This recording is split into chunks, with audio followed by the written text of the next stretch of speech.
ẹjẹ́ káwọn kan bẹ̀lẹ́ ìyà orí ẹbẹ̀rẹ̀ ẹ̀lá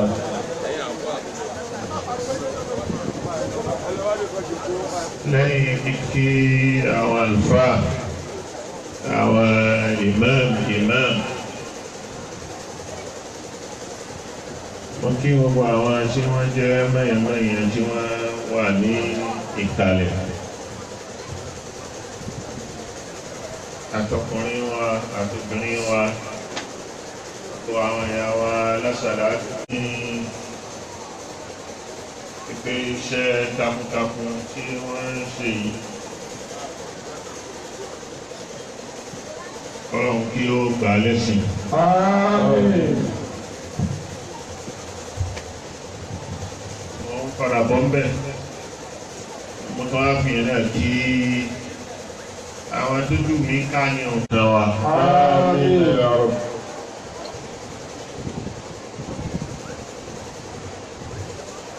Mo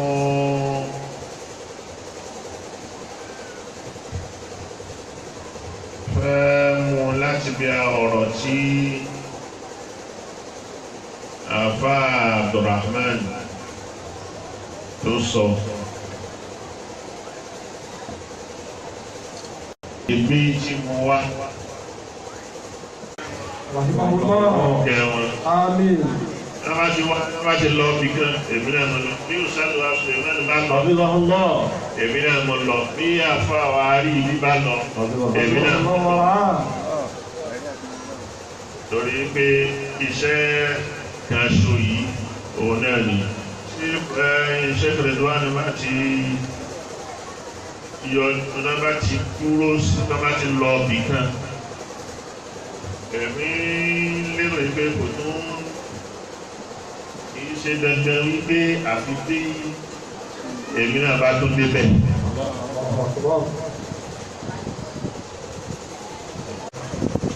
So kò ṣe ìgbà tí wọ́n bá yọjú ní ṣàfṣíyà kò sígbà tí wọ́n wá tí wọ́n ní tí mi ò kí ń mọ̀ tí wọ́n ní sọ pé àwọn lọ ibi báyò lọ́dọ̀ ọmọ àlùbáríkà. So èmi ti gbà yí pé ìyẹn ó ti gbé wọ́n lọ Asalatu àfáà kan ó sì lídi Asalatu yẹn. Ibẹ̀ ilé kíwú ni wọ́n fi ṣe fáwọn ìyá yẹn. Wọ́n kọ́ wọn ní ìrun, wọ́n kọ́ wọn ní jẹ́nẹ́bà, wọ́n kọ́ wọn ní àwọn nǹkan pẹ́pẹ́pẹ́pẹ́pẹ́ bàbá dùdá sí pé wọ́n fi lè ṣẹ̀sìn wọn. Lọ́fi lórí pé bí wọ́n bá wí ọ̀rọ̀ ti Asalatu ọlọ́kùnrin àtobìnrin ló dìde.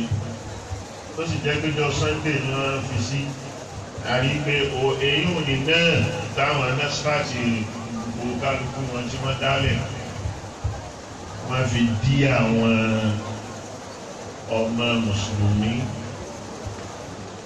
wọ́n fi ṣàyẹ̀wójú pẹ̀lú wọn láti lọ síbi ẹ̀sìn míì àbí láti máa rán nǹkan míì tí ò yẹ kí wọ́n rán ní ọjọ́ ìsinmi.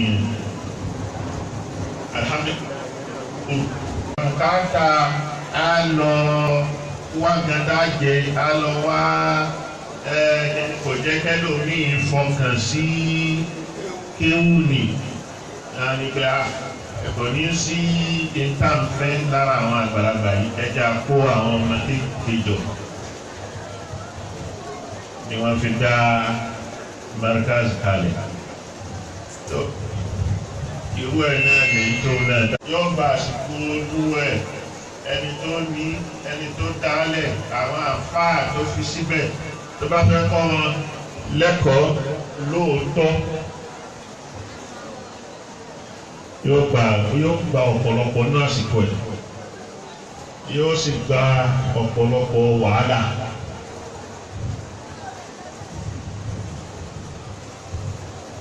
títí tí ó fi rẹ́sẹ̀ múlẹ̀. Èyí tó bá dálẹ̀ ìtàlùkùránì wí. Ìtàlùkùránì wí ike ìran mẹ́jọ ló lẹ́tọ̀ọ́ sí zàká. Wà fi sabilillahi. Gbogbo sabilillahi yẹn lọ́nà tó jì gán tó pọ̀. Ó fẹ̀ ó sì kẹnu. Sọ inú sabilillahi ni à ń dálé tó kalẹ̀.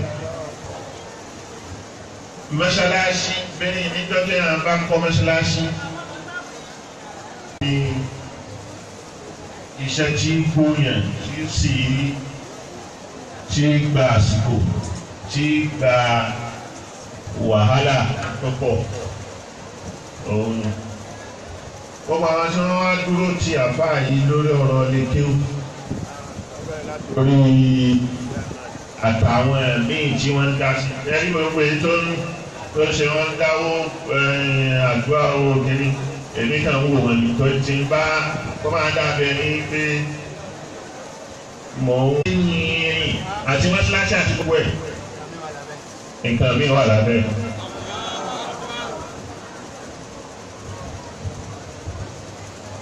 Wọ́n á gbé tọ́lọ́hùn lèyàn ilẹ̀ ló ti torí ẹ̀ gbé kalẹ̀ yóò kan fìtínà àti wàhálà tó pọ̀ nídìí ẹ̀. Kò sì ní dìde bọ̀rọ̀. Allahu Akbar. Bí tí bẹ̀rẹ̀ òní àwọn nǹkan téèyàn ó máa fi mọ̀ òye téèyàn ó máa fi mọ̀ pé àwọn eléyìí wọ́n bẹ̀rẹ̀ torí tọ́lọ́run ni eléyìí ayé ni wọ́n wá. Ẹ bá ti ń ṣe comparison rẹ̀ tẹ́ ń gbé wọn síra wọn. Ó lè bẹ̀rẹ̀ lọ́dún kan tó sì ní ọdún tó bẹ̀rẹ̀ ní onítòjì.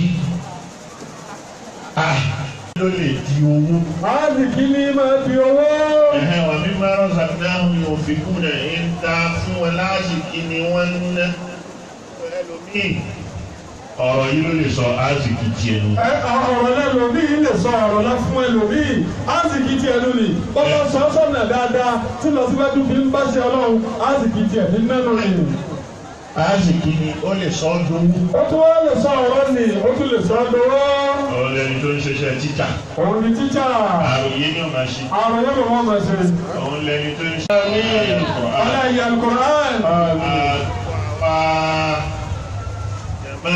Ó ṣàwá jàmáà látara gbogbo ọjọ́ Al-Furqan. Gbogbo ọjọ́ Al-Furqan. Gbogbo ọjọ́ Al-Furqan.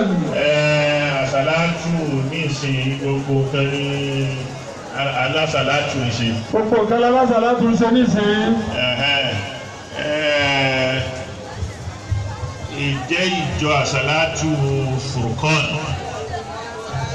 fi dúró tì ẹ̀yin náà yọ kúrò nínú ẹni tó ń ná síbẹ̀. Ẹ̀yin náà yọ kúrò nínú ẹni tí ń ná síbẹ̀ ẹ̀yin náà dúró tì. Gbogbo náà mọ̀ ẹ́ náà ń fi sabilillah kàmáta lára bàtẹ́ ńlá bàtẹ́ sábà sàlẹ̀bìl. Àpèjúwe ẹni tó ná sórí ọ̀nà tọ́lọ́run gẹ́gẹ́ bí àpèjúwe àgbẹ̀ tó fi hóró àgbàdo kan kalẹ̀. Bàtà ti sábọ̀ àgbàdo bíi. Àgbàdo hóró kan nì bí ó bá kágbàdo hóró kan náà ló yẹ kó rí mú ẹ̀.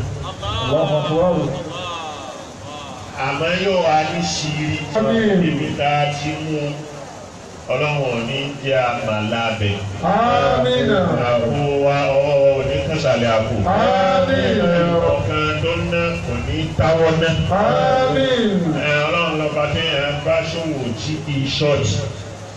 Owó là ń bọ́lọ̀ ń ṣe yìí pẹ̀lú gbogbo nǹkan tá a ná sójú ọ̀nà tọ́lọ́run lára àáfàá Abdulrahman.